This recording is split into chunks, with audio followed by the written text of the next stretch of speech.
Hey, today we're talking about the Washoe County assessment you just got for the 2023 and 24 year.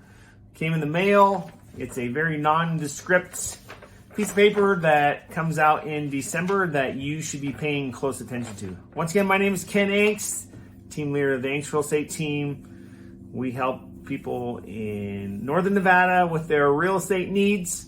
Check us out at livinginsouth.reno.com. Has all of our information. You can sign up for our blogs, our newsletter, or sign up for these great tips here that we have available for anyone out there. So today we're talking specifically about this form, like I said, and my hope is I will be interviewing Chris Sharman. He's the new elected Washoe County Assessor, and hopefully I can have a conversation with him for about 20 minutes and go thoroughly about this form. But today I'm going to give you the high-end summary, what you'd be taking a look at to make sure everything's correct. So what this form is that the county sends it out every December, and it sets the cost basis essentially, or assessed basis for what the county will be charging you for taxes. So on the front, it has your prior and current assessments. It's kind of shocking on how much it's gone up. It takes into consideration the land value, your buildings, and if there's any personal value, and then your total taxes, and then there's an assessment of 35% of that is actually what you're taxed on. The big thing on the front is make sure that your name's correct. Make sure if your house is in the trust that it says you're in the trust. And the big thing is that if it's your primary residence, at the bottom, your current cap tax should absolutely be in the low cap qualified primary residence. Now, 40% of our clients find that they are in the high cap tax, which means that the county can raise your property taxes each year by 8%. But if it's your primary residence and you're in the low cap, the most that the county can raise your taxes as it stands right now in 2023 December is by 3%. Now, if you have rentals, that's a different story and a different discussion, and hopefully we'll talk with Chris.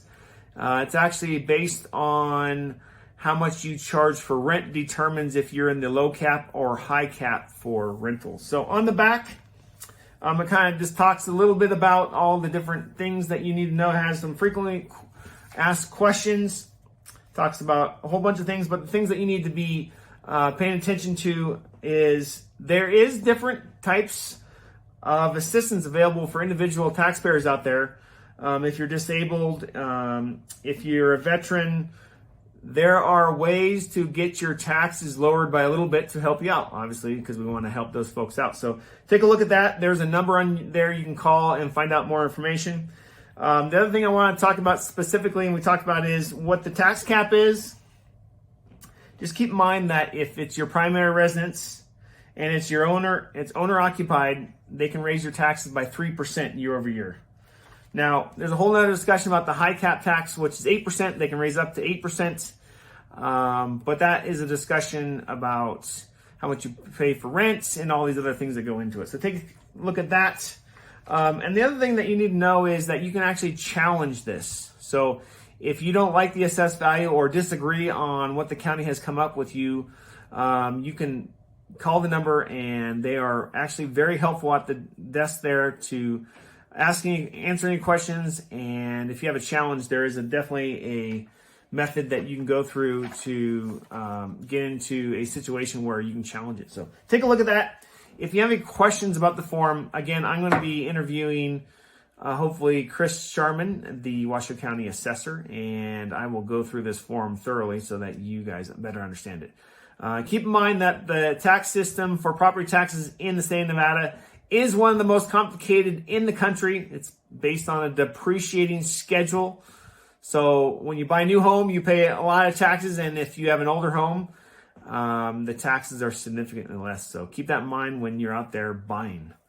If you have any questions, go to our website, livinginsouth.reno.com. Always feel free to reach out. Like our videos. We have a lot of great content coming out, and we look forward to keeping them informed about what's going on here in Washoe County. Till next time, you guys enjoy the rest of your week and get ready for Santa Claus. Take care. Thanks.